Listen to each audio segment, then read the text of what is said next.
Adolfo Calvo Redondo va a hacer su presentación.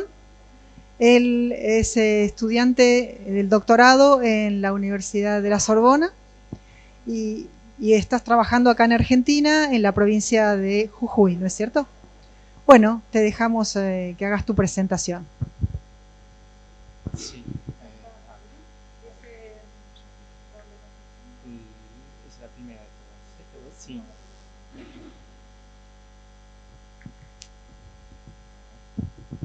Bueno, me voy presentando. Hola, muy buenas tardes. Yo me llamo Adolfo Calvo. Estoy realizando un doctorado en antropología, en realidad socioantropología. Trabajo en Jujuy, efectivamente, es mi terreno, pero mi laboratorio está radicado en París, es un laboratorio interdisciplinar de ciencias sociales. Somos americanistas, o sea, trabajamos en diversos aspectos y uno de los ejes en los que trabajamos es se llama así el eje Transiciones Ecológicas Americanas. Bueno, yo lo que este trabajo, o sea, esta presentación es una parte de los resultados y el proceso de investigación que llevé a cabo el año pasado durante 5 meses en mi terreno en Jujuy, y lo titulé, bueno, problematizando, porque es un proceso, digamos, los dispositivos de regulación de acceso al terreno en la investigación biocultural en Jujuy.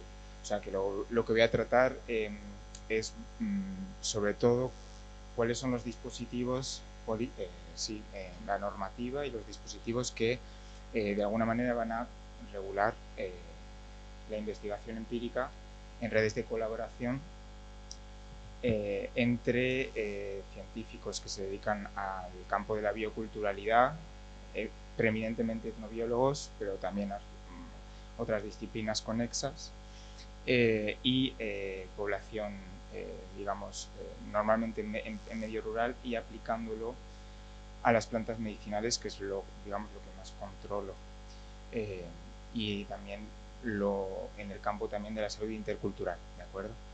Bueno, esto es simplemente por situar.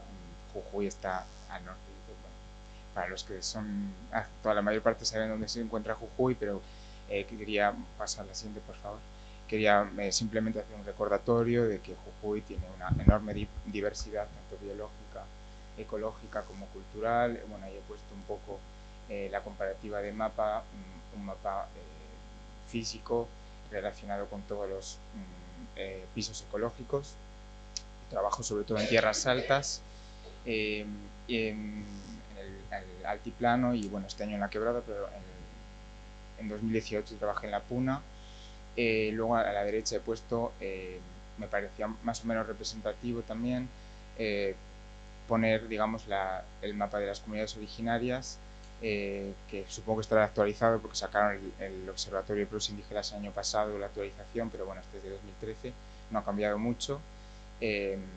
También como para ver que la diversidad, la teoría típica, ¿no?, de los pisos ecológicos de Murray, como que el manejo de pisos ecológicos también se asocia a diferentes culturas, ¿no? Mayormente pueblos Koya en las tierras altas, pueblos guaraníes en las tierras bajas o yungas. Bueno. Creo que ha habido un problema porque no, hay como que se ha cambiado el formato, pero bueno, no pasa nada, sigamos. Show must go on. A ver, ok. Bueno, el título de la tesis es la relación con el medio ambiente, ¿no?, de la población autóctona de las tierras altas de Jujuy ante proyectos de desarrollo sostenible y patrimonialización biocultural. Realmente ahí lo que estoy anunciando es cómo afecta, o sea, es, digamos, cómo los proyectos de desarrollo sostenible y de patrimonialización biocultural, a través de la formalización de los estudios bioculturales, va a afectar a la producción de conocimiento etnobiológico o biocultural en Jujuy y en Argentina, acerca de la relación que existe, de la relación que existe entre el ser humano y el medio ambiente, en particular las plantas. Puse medio ambiente porque es como la disciplina antropología del medio ambiente, y por no vincular, si digo plantas medicinales, hay una vinculación. Elegí medio ambiente porque la salud está estrechamente vinculada con la relación con el ambiente en la cultura rural y la cultura andina. Entonces, la idea de medio ambiente tiene pertinencia, sobre todo EMIC, digamos, ¿no? Con la relación con la salud. Por eso la particularidad de la salud no aparece. Pero bueno, el título es provisional, por eso. Es muy difícil de poner un título antes de hacer la tesis. Hice en 2018 una pasantía en botánica de la mano de Dorita Viñale. Mi terreno fue bueno, en Abrapampa, en la Puna Jujeña, en el altiplano. Estuve acompañando a trabajadores del INTA en su red, digamos, de colaboración o de asistencia con los campesinos que vivían en toda la zona de Abrapampa y alrededores hasta La Quiaca. Realicé 18 entrevistas. Digamos, ese fue como mi primera experiencia etnobotánica, fue aquí en Jujuy y fue en ese contexto. Y en ese momento, en lo que tiene que ver con la parte de acceso al terreno, bueno, empezó mi proceso de problematización en el sentido de que ya me hice preguntas. Cuando a mí me formaron en Francia, me formaron obviamente sobre el protocolo de Nagoya, todos los dispositivos, y lo apliqué, o sea, hice consentimiento informado, se hicieron los permisos de recolección de plantas, hice un convenio durante un año entero antes con Dorita. Dorita, si estuviera aquí, como contaría todo lo que nos costó hacer ese convenio, como la normativa argentina, la normativa francesa, había que ponerla para hacer la convención, para hacer el terreno, qué hacíamos con las plantas, si se podían sacar, si no se podían sacar, obviamente no se podían, era inviable. Bueno, entonces, por resumir, en todas las, digamos, toda la reflexión que puede haber a la hora de hacer el terreno ya en esa primera experiencia, digamos, una pregunta que yo me hago, o sea, ¿por qué el protocolo de Nagoya se aplica a la universidad pública? Y yo eso lo recalco mucho, pública, o sea, puedes pasar por fin. Entonces, bueno, para explicar esa problemática bien, que parte de una experiencia propia, que tiene que ver con la regulación, he intentado, o sea, construí una buena parte de mi proyecto de tesis, y para ello, para construir bien esa problemática como en el estado del arte, pues estudié un poco, entiendo con pertinente estudiar la genealogía de la etnobotánica, poner en historia, digamos, la disciplina o la interdisciplina de la etnobotánica. Es muy generalista, o sea, no es muy específico porque no tengo tiempo, pero digamos que he vivido como en 3 generaciones, las fechas son un poco orientativas, pero lo que me interesa ver es el proceso. Cuando emerge la etnobotánica, en el caso francés particularmente, cuando todos lo sabemos, pues la mayor parte eran también ingenieros agrónomos, que en una época postcolonial o colonial todavía, había un dispositivo o sea, la división de ciencias duras y ciencia y humanidades empezaba a formarse, a consolidarse ahí, y se incluía dentro de las ciencias duras a la tecnología. Eso es una gran discusión de la historia de las ciencias. De alguna manera, la etnobotánica, por ejemplo, lo que venía a decir es por qué la agronomía o por qué una ciencia aplicada como la medicina o un arquitecto se considera socialmente como una ciencia dura, como alguien que estudia física o biología, que son ciencias naturales, ¿no? De alguna manera había esa idea de construir la naturalización de que ciertos dispositivos tecnológicos para educar a aquellos que los van a desarrollar, a los expertos tecnocientíficos, pues un ingeniero agrónomo se desnaturalizaba a lo mejor el modelo social para el cual estaba pensada esa carrera de agronomía, que era en ese momento pues hacer la aclimatación de plantas, yo qué sé, por ejemplo, que ven tropicales de la colonia francesa en jardines de aclimatación ¿no? Y luego el latifundismo, pues la producción, o sea, una manera de pensar la tecnología con un fin social y una estructura social muy concreta. Entonces la etnobotánica tiene un poco, es muy importante en la tensión de lo que es la cientificidad, y esa tensión se traslada hasta nuestros días, por supuesto, porque esto se va como solapando, ¿no? En vez de resolver como que vamos acumulando tensiones. Luego en la segunda generación, yo, bueno, obviamente esa especie como de incursión del humanismo más que el humanismo, como de la crítica, o sea, la teoría crítica, de la dialéctica, en todo lo que tiene que ver con la tecnología, en particular relacionado con la agronomía, lo que era la botánica económica, que es lo que hace que la etnobotánica se desmarque, y un proceso de desmarcación que se dice en sociología de las ciencias, da lugar a la etnobotánica. Esa tensión yo creo que de alguna manera sufre una evolución, es decir, que bueno, está muy ligada al materialismo, ¿okay? Al marxismo. Cuando pasamos, y esto en particular en América Latina, cuando pasamos a la segunda mitad del siglo XX, que es, y ya ha entrado el siglo, o sea, el segundo tercio, los 2 tercios, años 70, se consolida, digamos, el neoliberalismo con toda una serie de cambio ideológico y, entre otras cosas, bueno, emerge la inclusión de la identidad, ¿no es cierto? O sea, la posmodernidad de alguna manera también. Y la etnobotánica hay un momento que puede ser blanco-negro, o sea, dorado, un momento dorado o al revés, no sé, ya lo veremos, de formalización de la etnobotánica en torno al paradigma de que se llama la doble conservación. Bueno, la doble conservación es la idea en virtud de la cual hay una relación necesaria entre la conservación biológica y la conservación, y la defensa, mejor dicho, de la multiculturalidad, en particular relacionado con la cuestión indígena, ¿no es cierto?, en América Latina, que a lo mejor eso no trasciende tanto en Europa, por ejemplo. Entonces surge esa idea y todavía es un paradigma muy presente hoy en día, ¿no? Y de alguna manera afecta se consagra de alguna manera en el protocolo de Nagoya, la convención de la biodiversidad del 92, ¿no?, de Río. En este paradigma hay una socióloga americana que se llama Hayden, que hace un estudio en 2003 que trata sobre su tesis versa sobre la bioprospección. Claro,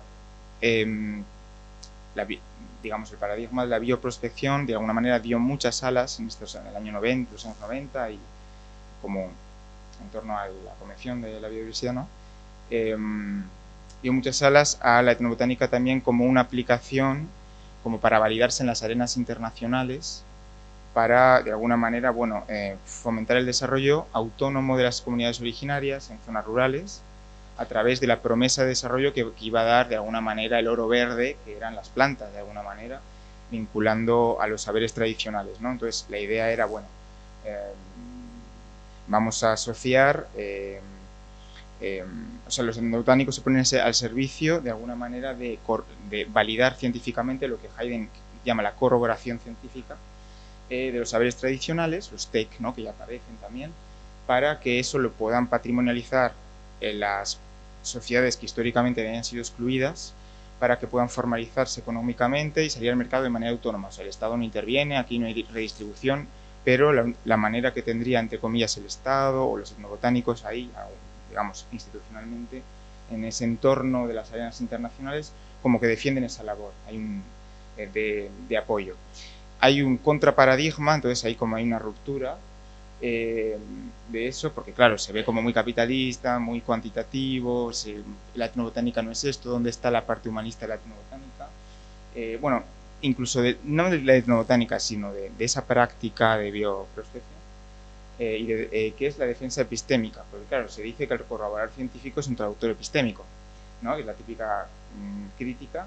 Entonces, es la antropología en realidad, mayormente, o muchos etnobiólogos también, asociados sobre todo a corrientes antropológicas. De hecho, hay una especie como una escala aspiracional, de alguna manera, como que la antropología va por delante, como si hubiera una especie de aspiración, se crea, de la etnobiología. Tenemos que escuchar más a los antropólogos en ese contraparadigma que recupera el humanismo original de las etnociencias, que es la defensa epistémica.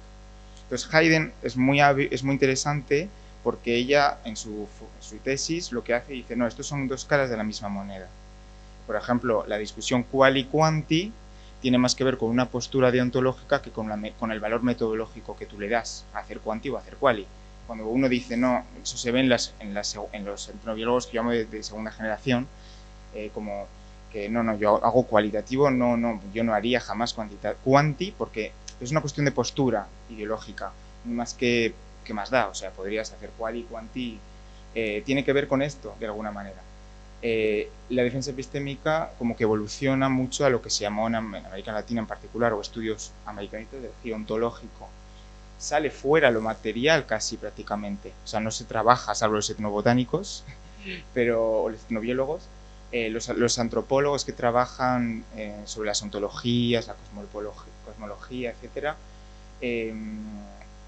pues muy como ya lo más postmoderno y como, digamos, la defensa epistémica del geontológico de alguna manera se vincula y el problema que habría es eso, que saca los materiales. Y bueno, efectivamente Nagoya obviamente está relacionada con el multiculturalismo, ¿no? No voy a hablar como de ideología multiculturalista, que eso es muy importante en el terreno en realidad, porque si uno trabaja en un territorio como Jujuy, bueno, en mi terreno, claro, hablo desde mi punto de vista, en un terreno donde hay una enorme cantidad de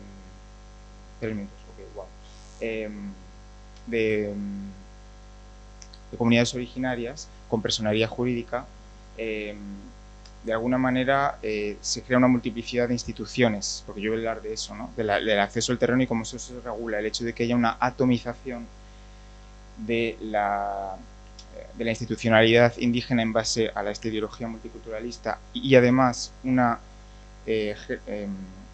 existencia de muchísimas instituciones separadas con procesos independientes y que además no contemplan a todo el territorio, sino que generan como una diferencia, es una segregación de alguna manera desde el punto de vista jurídico, también va a tener una serie de problemas.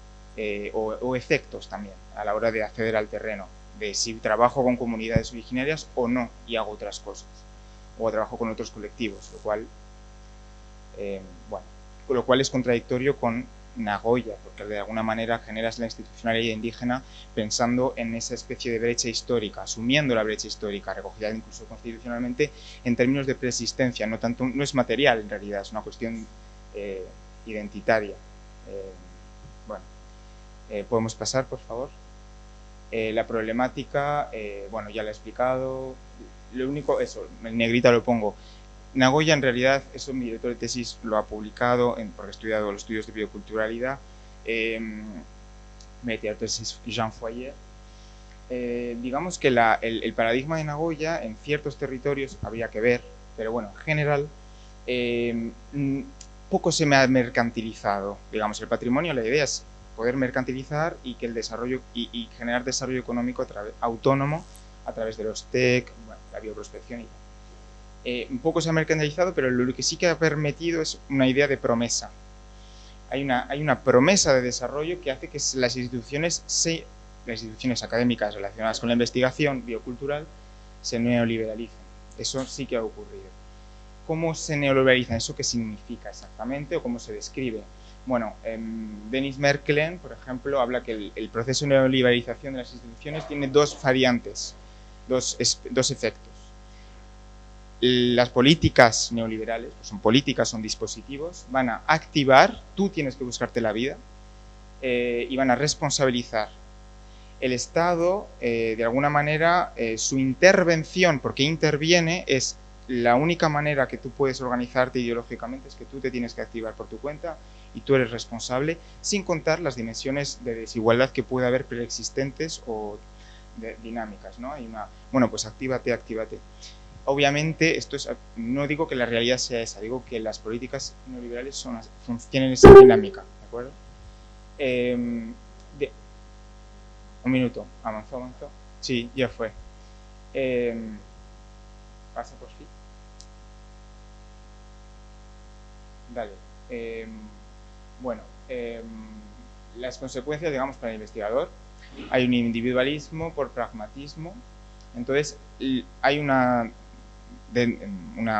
persona se llama de Meroner, que habla de reducción estratégica. Por pragmatismo uno tiene que elegir entre defensa epistémica o bioprospección, o luego evidentemente están las resistencias. Hay una falta de inversión para generar el patrimonio público, por lo tanto la falsa expectativa se aumenta. O sea, se da la expresión de que el etnobotánico va a ayudar a desarrollarse con lo que la propia gente tiene, sin intervenir, pero el etnobotánico, o etnobotánico es un poco metonímico. Cualquier persona que se dedique a proyectos de desarrollo tiene que, dentro del campo de la biocultura, tiene que animar a que se desarrollen desde su propia cultura, etcétera. Está mal visto, o hay un problema, pero no hay medios, el Estado no da medios. Entonces es un problema de falsa expectativa, eso genera desconfianza y es como un efecto negativo, o sea, es el efecto opuesto. ¿Puedes pasar, por favor? Bueno, eso, egoísmo, desconfianza. Luego hay un problema también de esa desconfianza. Si dice, vosotros tenéis algo que vale mucho, vosotros tenéis que buscar la vida, no damos medios para que eso ocurra, y entonces hay un efecto opuesto de secretismo también y de dificultad a la hora de acceso, vinculado particularmente a instituciones de comunidad originaria, etcétera. O sea, a nivel institucional, lo que sean las élites indígenas, ¿no? ¿Podemos seguir? Bueno, la metodología pues, de mi tesis, eso, en 2023, era estudiar lo que estaba comentándoles a nivel relación institucional de cómo se forma la disciplina, y luego este año estoy trabajando más desde una práctica mía reflexiva, o sea, una etnobotánica reflexionada. Por favor. Bueno, iba a hablaros del dispositivo ético, pero no. Entonces, yo lo que me he dado cuenta es que en el contexto de la salud intercultural, yo intenté hacer un proyecto. A mí se me transmite una demanda social, que es que, bueno, efectivamente las plantas medicinales se siguen utilizando y máxime en el contexto de la pandemia se revitalizó mucho esa defensa, ¿ok? Entonces había un momento de defensa por parte de las comunidades originarias, a través del ministerio, a través de pueblos indígenas, se transmite esa demanda social. Y yo creo que de alguna manera se ve una cierta oportunidad por parte del ministerio de cubrir esa demanda, para revitalizar también la relación que hay entre las instituciones del gobierno y las comunidades. Entonces, yo voy al Ministerio de Salud de Jujuy, provincia, tenía el Plan Nacional de Salud para Pueblos Indígenas implantado, entonces yo planteé, a mí ellos me trasladan esa demanda y yo planteo, bueno, voy a hacer un sondeo con los facilitadores interculturales, en tanto en cuanto son representativos de toda la provincia, por lo tanto puedo mapear cuáles serían las demandas y tener sobre todo un acceso, serían como mis interlocutores privilegiados de alguna manera, para hacer luego entrevistas más en profundidad con ciertos casos, ¿no? Tengo que cortar. ¿Cómo puedo concluir rápidamente? Vale. Concluyo diciendo que ante, digamos, cómo responde el régimen para responder a la crisis de Nagoya, digo con más Nagoya. Es decir, el dispositivo ético se utiliza por parte del Ministerio para, de alguna manera, era impensable hacer un trabajo etnográfico. O sea, para ellos yo tenía, sí o sí, que tener un criterio de inclusión-exclusión, saber con quién iba a trabajar de antemano, todos los permisos de Nagoya, como que había una especie de efecto conservador de lo que ya existía jurídicamente. No había...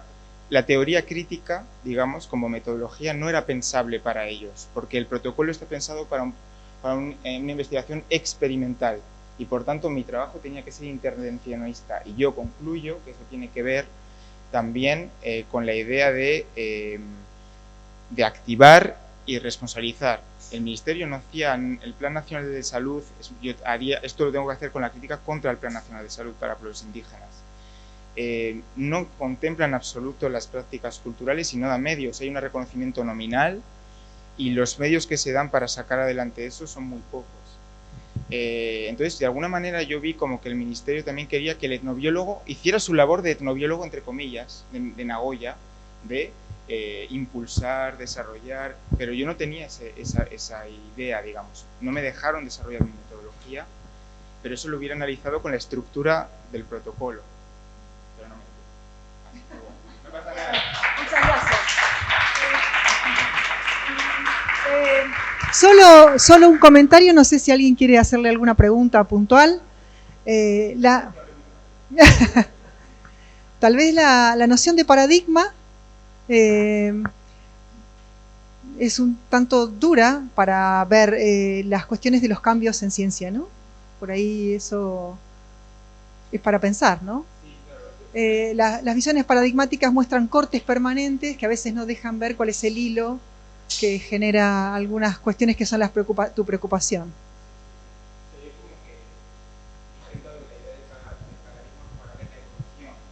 Claro. Pero la noción de paradigma implica cortes que son la noción de inconmensurabilidad inmersa en la noción de paradigma hace que no pueda ser comparable lo que vos estás planteando desde una visión hacia la otra.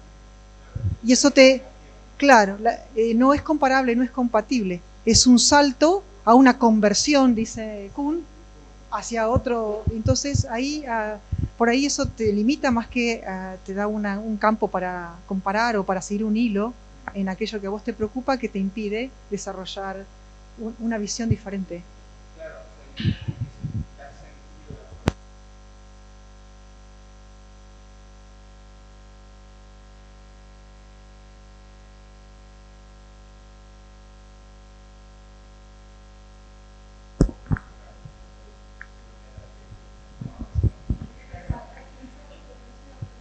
Sí, gracias. Ya.